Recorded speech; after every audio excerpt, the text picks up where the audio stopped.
નમસ્કાર. ગુણવંતી ગુજરાત, અમારી ગુણવંતી ગુજરાત. નમીએ નમીએ માત અમારી ગુણવંતી ગુજરાત.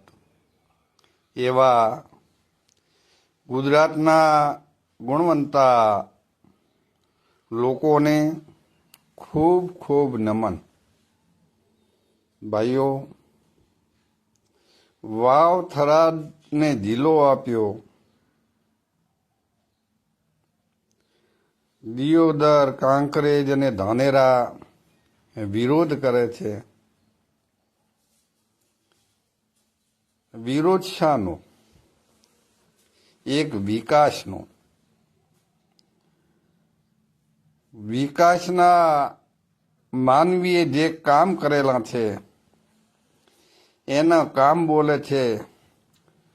સૂરજના સામે ધૂળ ઉડાડવાથી સૂરજ ઝોંખો પડતો નથી, પણ વધારે તેજથી ઝળહળી ઉઠે છે.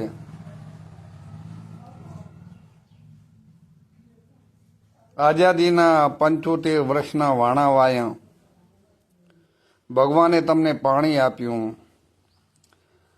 તમને ખૂબ સમૃદ્ધિ આપી. અમે દુષ્કાળના અનુભવો લીધા, પાણી વિના તકલીફો વેઠી, અડધા ભૂખ્યા રહીને અમારું જીવન ગુજાર્યું.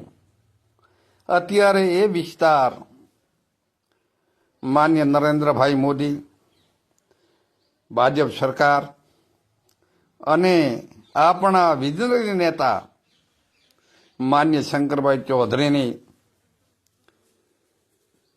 કાર્યથી આજે આ વિસ્તાર સોનાની ચીડિયા બની. અમારે 160 કિલોમીટર પાલનપુર જવું જોઈએ. અમારી મિત્રો તકલીફ હતી અને તકલીફના દીઠે અત્યારે આ ભાજપની સરકારે અમારા સામું જોયું છે. તો તમે મહેરબાની કરી તમારે પાલનપુરમાં જવું હોય તો પાલનપુરમાં જો, એથી પાટણમાં રહેવું હોય તો પાટણમાં રહો, પણ વસ્તીને હાથો ન બનાવો, કોકના મરથિયા મતકો. ઓગળ ભલું કરશે, ઓગળને અમે પણ માનીએ છીએ. અમે પણ મા નડેશ્વરીના સંતાનો છીએ. અમે પણ શામળાના છોરું છીએ. શામળો ઘરેણું મારે સાચું છે, ભાઈ શામળો ઘરેણું મારે સાચું છે. અમે શામળાના પરિક્ષેત્રમાં મા નડેશ્વરીની કૃપાથી રણના કોઠે બેઠા હતા. અમારે તો પાલનપુરે દુઃખ સુખ અમે વેઠ્યું, પણ જ્યારે અત્યારે પળ આવી છે ને તમને દુઃખ લાગે, આ સારું ન કહેવાય. હિન્દુ ધર્મમાં માણસ ગયા પછી એના વખાણ કરે છે. અત્યારે એક રાધનપુરના પ્રસંગમાં જવાનું થયું હતું. રૂડી મારી વાવ થરાદ, રાધનપુર, ચોથલપુર અને સોઈગામ 32ની સીટ કાયમી અમે સાહેબ રાજ તિલક કર્યા છે. અત્યારે વિભાજન થતાં અમને વાવ અલગ સીટ આપી. શંકરભાઈએ વિકાસના કામો કર્યા. વાવ સીટમાં જે વિકાસ છો એ દુનિયાના ફલકની અંદર ક્યાંય શો નથી, એટલો એ માણસે વિકાસ કર્યો. એક વિધાનસભા ક્ષેત્ર નહીં, પણ દૂધ ડેરી ક્ષેત્રે એક ક્રાંતિ લાવી. વધારેમાં વધારે દૂધ એકત્ર કર્યું, કોઈ દાડો હડતાળ નહીં. જેટલું દૂધ આલ્યું એટલું હમ પ્રોસેસ કરીને વેચી દીધું. મિત્રો યાદ તો કરો કે ટનબંધ પાવડર પડ્યા હતા અને પાવડર આઉટ ઓફ ડેટેડ થતા હતા અને કેટલું દેવું હતું. એ દેવામાંથી અત્યારે ડેરી બહાર આવી અને દેશ વિદેશમાં એનું નામ શું, વિવિધ પ્રોસિજર પ્રોડક્ટ ઉત્પન્ન કરી અને દૂધ પશુપાલકોને નફો વેચ્યો, આ વિઝનરી નેતા કરી શકે. અત્યારે ઓબાનો ઝાડ, ચીકુનો ઝાડ, અરે વાવની ધરાની અંદર 5 બહુટામાં કેરીઓ, વલસાડી કેરીઓ ઊભી છે અને કેરીઓના બગીચા થઈ ગયા, જામફળના બગીચા થઈ ગયા. રણના કોઠે વાવનો જામફળ વેચાતા હોય, થરાદનો જામફળ વેચાતા હોય અને એ પણ વિના ખાતરના મીઠા મધ જેવા મારા મીઠા મીઠા તે મધ બોર રે રામ તમે આરોગો, આવો મીઠો રણના કોઠે વેચાશે. એવી બનીની ભેંસો, એવું ઘરના આંગણે 20 ફૂટે પોણી પીવા નતું, 20 ફૂટે પોણી. એ ટુરિઝમ હુઈગમમાં 10,000માં બહુઠાવા જમીન લેવા માટે કોઈ તૈયાર નતું. અત્યારે 1 એકરના 1 કરોડ રૂપિયા છે અને 1 કરોડ દેતા પણ જમીન નથી. દુનિયાનો મોટામાં મોટો ઔદ્યોગિક ઝોન સોલાર પાર્ક રણના કોઠે આવ્યો ભાઈ. અને આ દેશના ગુજરાત રાજ્યના કેટલા યુવાનોને રોજગારી મળશે. આ મિત્રો બધું સરકારને આધીન છે. હમણાં એક સન્માન કાર્યક્રમમાં રાધનપુર જવાનો છું. બનાસ બેંકના નવનિયુક્ત ચેરમેન અને વાઇસ ચેરમેનનું સન્માન કર્યું હતું. એમના પનોતા પુત્ર હતા એટલે સન્માન કરે.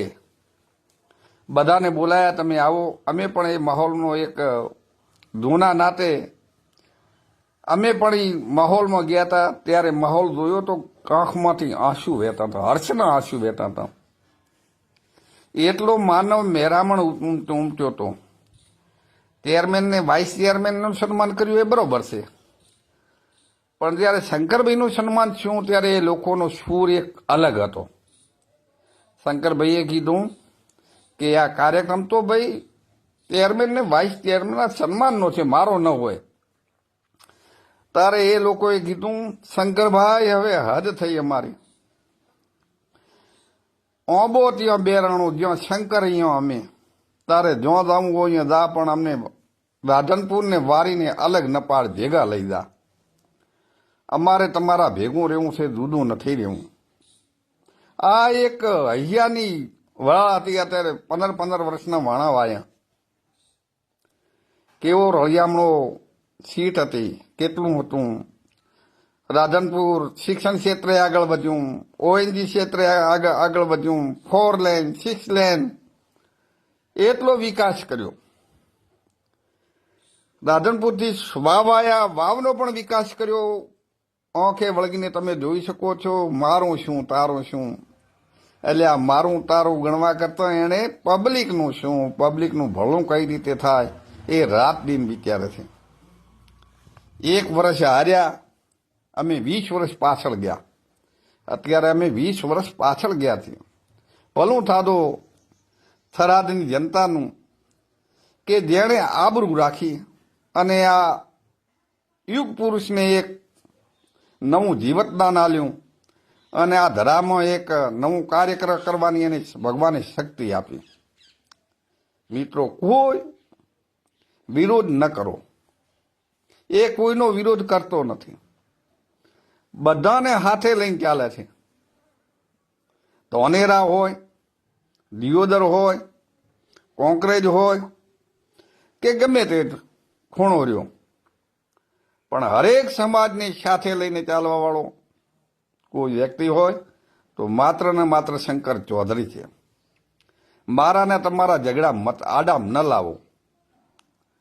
મારો છોકરો રાખ્યો તોય ભલે અને ન રાખ્યો ને તોય ભલે, પણ સમાજનું, જિલ્લાનું, તાલુકાનું, રાજ્યનું ભલું કરે એવા વિજ્ઞાની પુરુષોને તમે થોડુંક યાદ કરો. એના કરેલા કામો ભૂલી ન દો. તમે તો કદાચ ભૂલી જશો, પણ ઉપરવાળો નહીં ભૂલે. ઉપરવાળો તો એને 1000 ગણી શક્તિ આપવાના છે, પણ આપણે આપણું તેજ ખોઈ રહ્યા છીએ. આપણે આપણા નામને બટો લગાડી રહ્યા છીએ એક પોતાના પેટ ખાતર કરીને. આપણે એક મારા વિસ્તારને નુકસાન છું, તમારા વિસ્તારને ભાઈ કોઈ અમારે નુકસાન કરવું નથી. તમારો વિસ્તાર જોયેથી હવાયો ખુલે, પણ મહેરબાની કરી અને આ વિકાસના કાર્યમાં રોડો ન રાખો તો સારું. ભગવાન તમને સારી ઓગળનાથ, સારી સદબુદ્ધિ આલે. ઓગળ જિલ્લો બને અમે રાજી છીએ, અમે કોઈ દુઃખી નથી, પણ કોઈને વગોણા ન કરો. એક માણસના કહેવાથી આ થાય, એક માણસના કહેવાથી આ થાય, એક માણસના કહેવાથી આ થાય. આવા ગોળ ગોળ વાતો શા માટે કરો છો? જાઓ, બેઠો છો ગુજરાત રાજ્યમાં થઈને ધામા નાખો, પણ આવી રીતે માણસને ઉતારી પાડવાનું ન કરો. ભગવાન તમને માફ નહીં કરે. ઓગળની દયા એના પરે છે, એ ઓગળનું સંતાન છે, એ ખાખીજી મહારાજનું સંતાન છે. એના ભેળો શામળો છે અને એને માં નડાવાળી રક્ષા કરે છે. અને હંમેશા ગુજરાતની ધરા ઉપર એ ડંકો દીશે, ડંકો દીશે અને ડંકો દીશે. બધાને જય માતાજી. બધા ખૂબ સુખી રહો, આનંદથી હળીમળી અને પ્રેમથી વિકાસના કામો કરો. એવી ભગવાન સાંભળો આપને શક્તિ આપે અને મા નળેશ્વરી આપને સદબુદ્ધિ આપે.